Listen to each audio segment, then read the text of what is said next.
Hi, Krishna, everyone. This is acyuta-bhava from Nightlight Astrology, and I'm doing another Q&A episode while I am currently visiting some family. My family lives in Michigan, so if anyone's from Michigan, happen to be in that neck of the woods right now.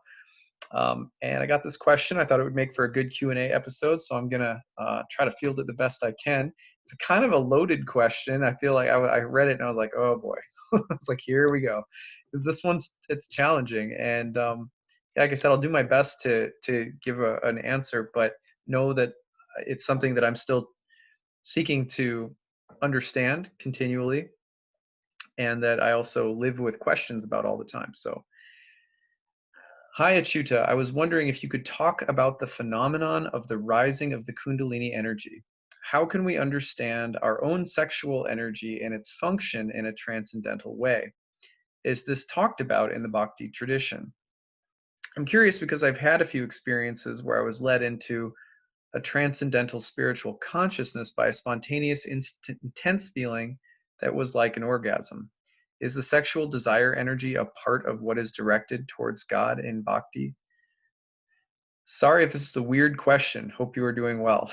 Not a weird question. It's a good question. And it's yeah, it's one that I've never fielded before on my Bhakti channel, so why not?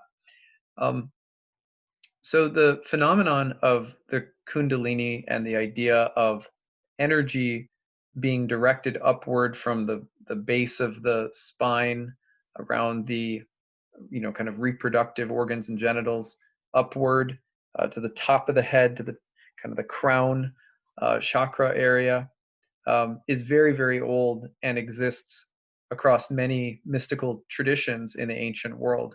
We have evidence of this kind of thinking not only in India, but in esoteric traditions from the West, from the Orphics and Pythagoreans to the Platonists. Plato talks about something that resembles the Kundalini energy. So it's very old. We should remember that it's probably very old because it's very real, you know?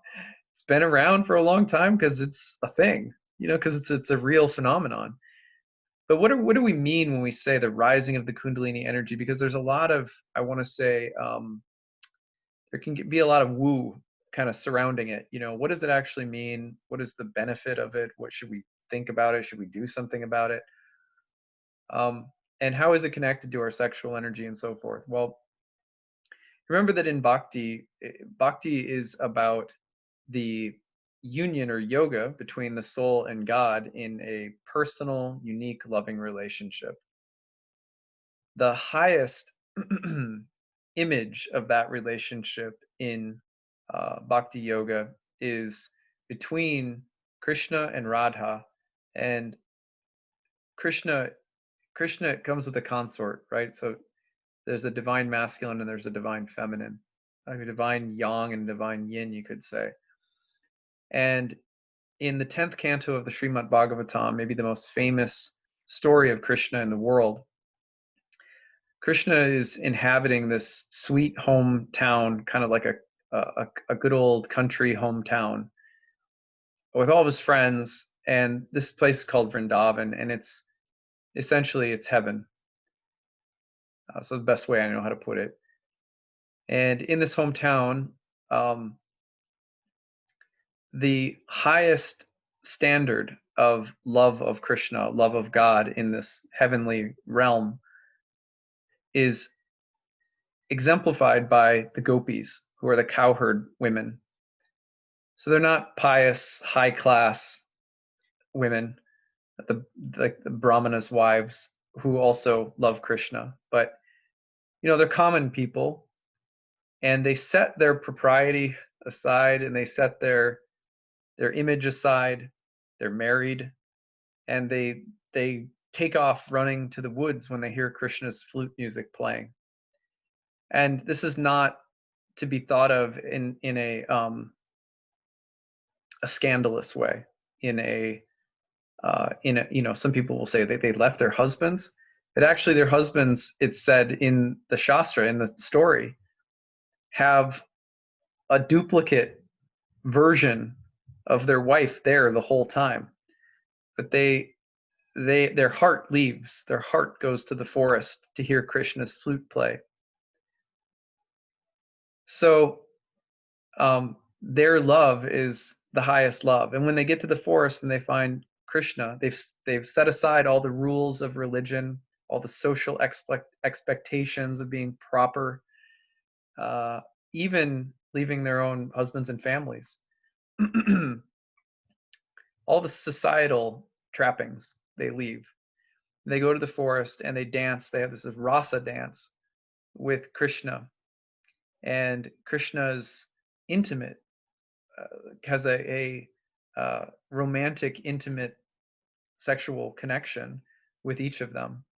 And while they're all dancing with Krishna, they each feel as though they're the only one dancing with Krishna, even though Krishna is dancing with all of them. And out of all of them, there's one gopi, Radha, who is most beloved. And her love is also most intense for Krishna. And, occasionally Krishna and Radha steal away from the others. And so there's the highest level of devotion depicted in the Bhakti tradition is that of intimate, romantic sexual union between the lover and the beloved. And it is a connection that spontaneously breaks the dam, of the containment of rules, regulations, scriptures, procedures, rituals, practices, moral and spiritual, kind of obligations. It breaks all of them into pure, spontaneous, totally infatuated love. If you think, for example, of, if everyone's read Romeo and Juliet, and they both just cast aside their families, for their love for one another. So this depiction of the highest form of love in bhakti is that of just, in a sense, breaking free of all obligations. And this is depicted as a feminine form of love that Radha has for Krishna, the only Radha can have for Krishna. It's the absolute overwhelming passion of lover for beloved. And in a sense, although each soul in bhakti is said to have a different type of relationship with Krishna, some will be friends, some might take on a parental theme, some may take on more of a servant type of theme, but the ultimate form that's depicted, that we direct our contemplation toward, and we kind of serve we serve the mood of Krishna loving Radha. We're in a sense servants of Radha, who is the ultimate lover of Krishna. And everything we do for Krishna is to please Krishna and make Krishna happy. And in an ultimate sense, to help facilitate Radha and Krishna's love for one another. So our love gets poured into the image of their love, which is a romantic conjugal, love. It's also illicit. And there's also periods of intense separation, meaning they can't always be together. Sometimes they're apart. They can't fully fuse. They may lose themselves in one another so that it almost seems like they're one, but there will always come times of separation, which is part of what drives the total ecstasy and madness of the love that they feel for one another, is that this idea of love and separation. So in Krishna Bhakti, that is the highest, form of love. In I think it was, I'm going to say, the 14th or 15th century, I'm forgetting now, I think it was the 1400s, Lord Chaitanya, who was the, sort of an avatar of Krishna, the age of Kali Yuga, that came in Bengal and initiated the Bhakti movement, in a sense. He was said to be an incarnation of Krishna as Krishna's own devotee, which means that Krishna incarnates as Radha in the devotional mood of the highest feminine desire for the beloved. And so the Krishna Bhakti tradition is rooted in a great, this great avatar of Krishna who comes because he wants to experience what it's like to taste and relish himself from the perspective of his lover. It's like, well, Radha must have so much more pleasure than I do because here's, you know, here's Radha tasting the pleasure of God, and I'm God, so I don't know what it feels like to taste my own pleasure. And that means I really want to know what it's like for Radha to be with me.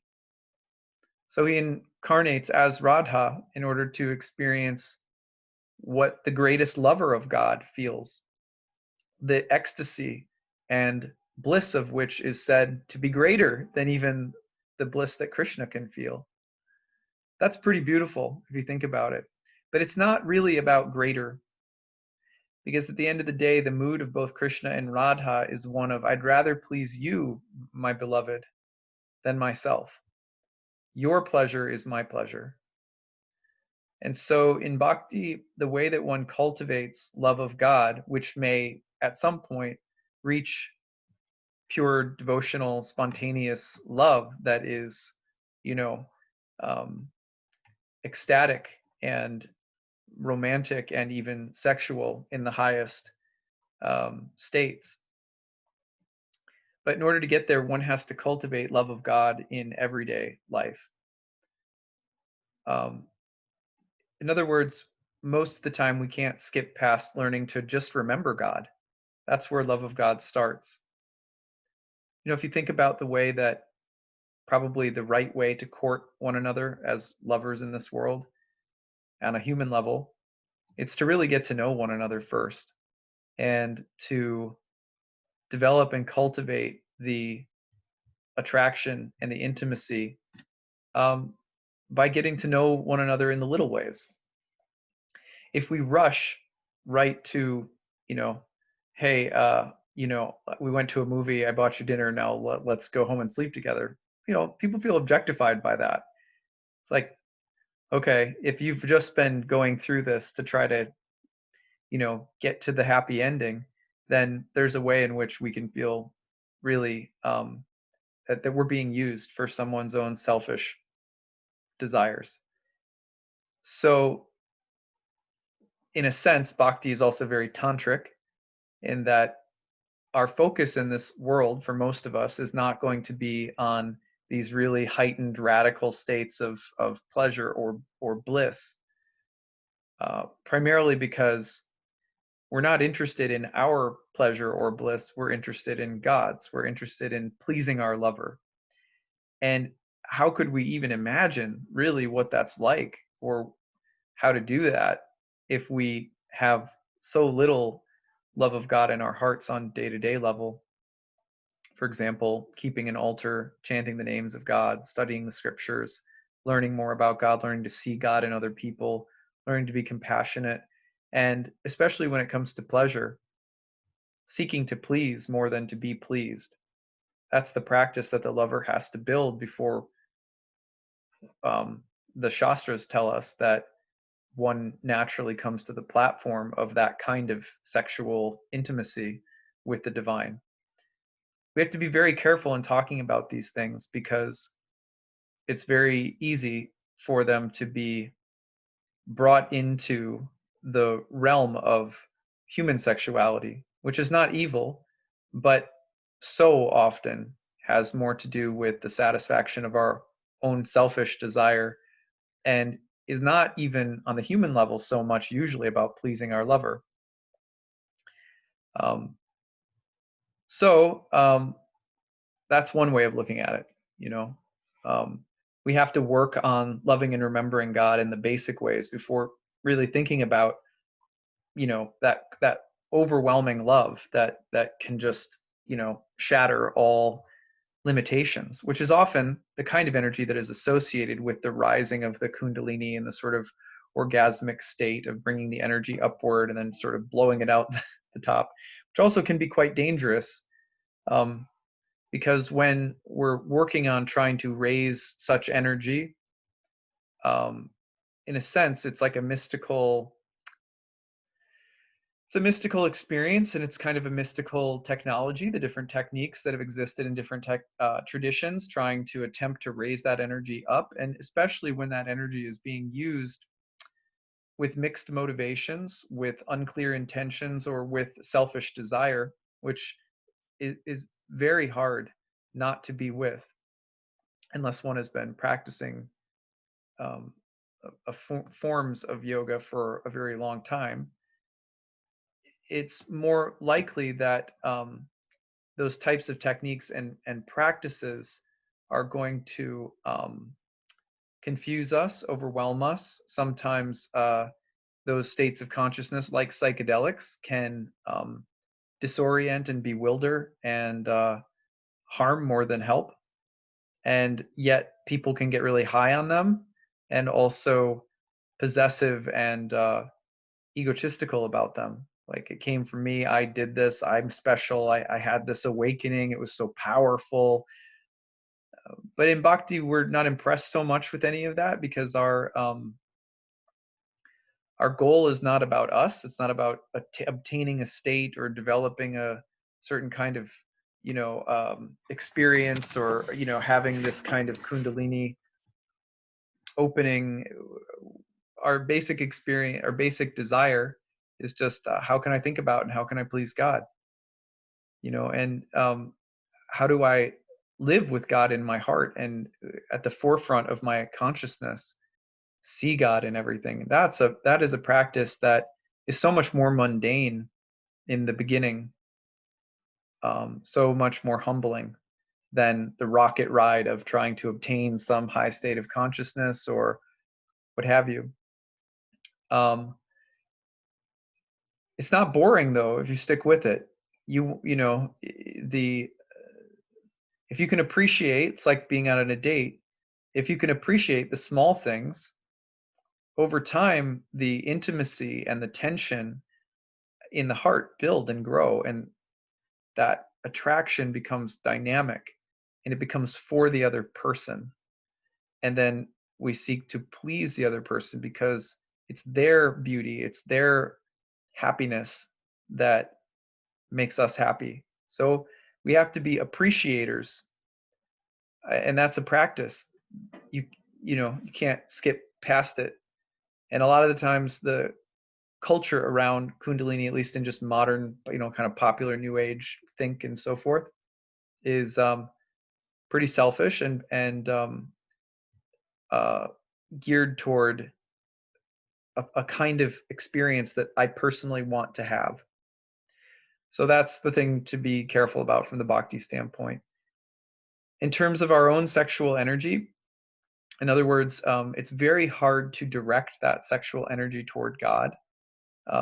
It's not something that most people should try to mess around with until they've gotten in habits like, you know, I mean, I'm just now thinking things now and then like, oh, I haven't given Krishna any new water, candle, incense, flowers, or fruit on the altar for a while. And my heart might hurt for a second, you know, very, very small, small uh, sentiments of bhakti that are growing in my heart after years of doing this. And I'm becoming more aware of how the little daily practices of chanting and reading the shastras and so forth have gradually brought me to thinking about God more often, really caring and having some concern, some authentic emotion.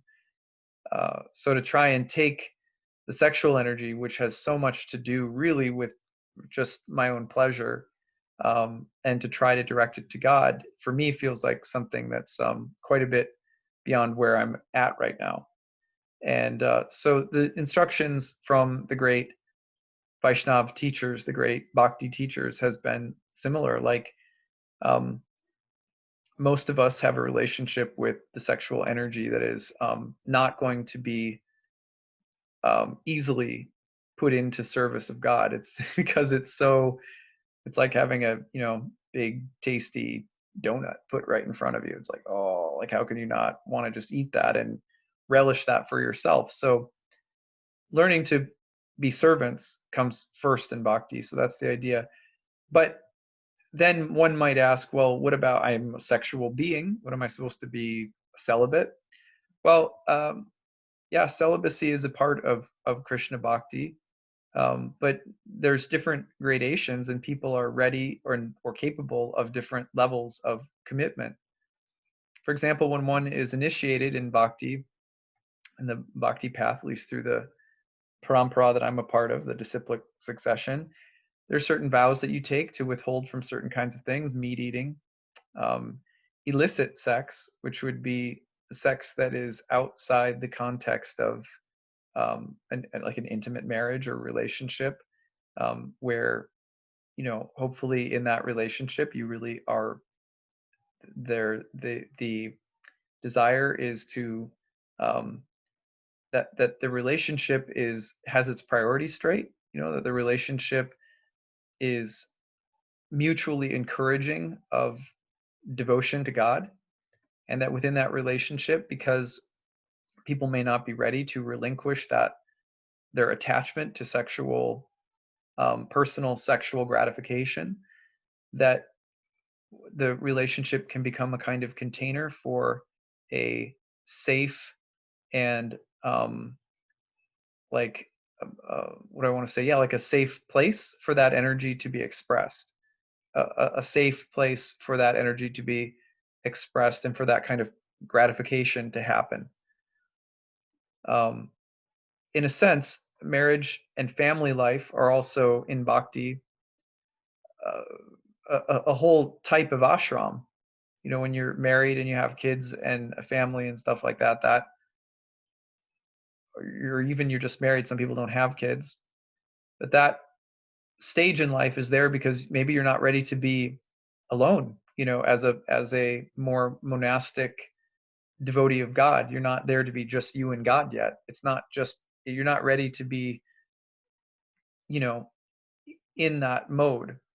And certainly there's always relationships, even if you are more monastic, there's always relationships, but some people aren't ready to be more exclusively committed to God, and that's totally fine. That's actually why, Krishna explains in the Srimad Bhagavatam and the Bhagavad Gita and other places that, wherever people are at, that's where I meet them. And there's different ways of committing your life wherever you're at and whatever stage you're at to God with what you're able to do. So no illicit sex, no gambling, no intoxication, um, no meat eating. And those are austerities that we give up, because there are certain things that, the more that the some of the big things like meat eating and illicit sex and so forth, those things are things that tend to darken and cover our consciousness and our ability to remember and serve God more than other things, according to the Bhakti tradition. So, but I've talked to a lot of devotees who are both my age, older than me, and so forth, and the instruction that I've gotten time and time again is that there are some standards in India, for example, where sexuality, even within marriage, is supposed to be confined to um, procreation, of bringing souls into the world that you are going to help foster in their devotion to God. But I think a broader and probably more liberal interpretation, which I personally gravitated towards since I'm married and I'm just not there yet, is that your intimate relationship is a space for that energy to be dealt with and worked with. But as you age in a partnership that has God at the center, you're also supposed to gradually, together as a couple, come to let go of that, and find ways of sharing intimacy that are more cooperatively aimed at helping one another cultivate love of God. That's not for everybody. And I'm certainly not at all trying to be prescriptive. I'm not saying you should go and do this, or this is the only way to think about it, but this is the way that it's thought about in the Bhakti tradition.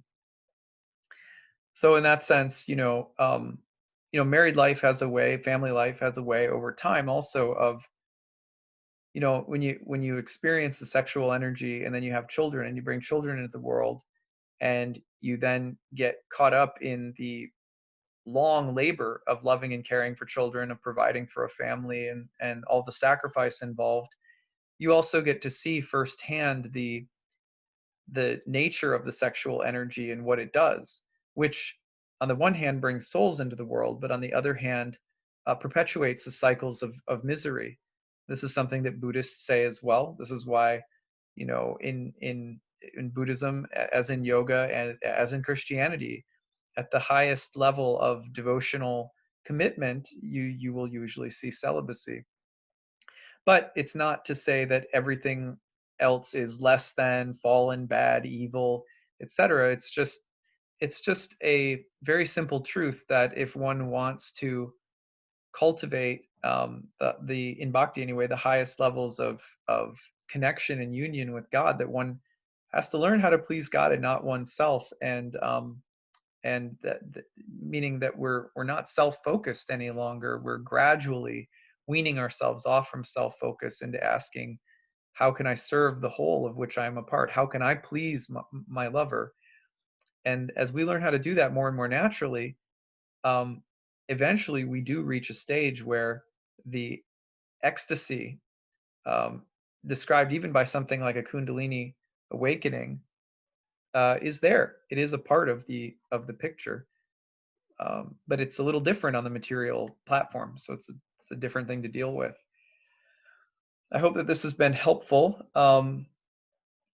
Uh, you know, Certainly one thing that I don't encourage, and that Krishna doesn't encourage in the Bhagavad Gita, which is where I get this from, is to try to renounce something that someone is not yet ready to renounce, because the desire and the spinning out over it in your head will is not really helping us if we're going to give something up but then just obsess over it in our heads.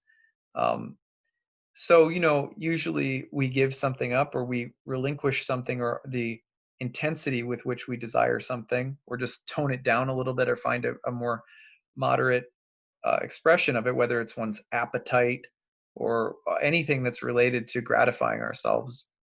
We start toning it down little by little by cultivating a higher taste. And the higher taste in bhakti is the concern over pleasing God, pleasing Krishna, being pleasing to the lover.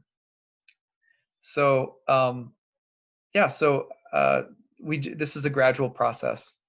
I hope that this has been helpful again, and thank you for a great question. And I'd love to hear your thoughts. And any other questions you ever have, you can shoot to me, info@nightlightastrology.com. All right, take care, everyone. Hare Krishna.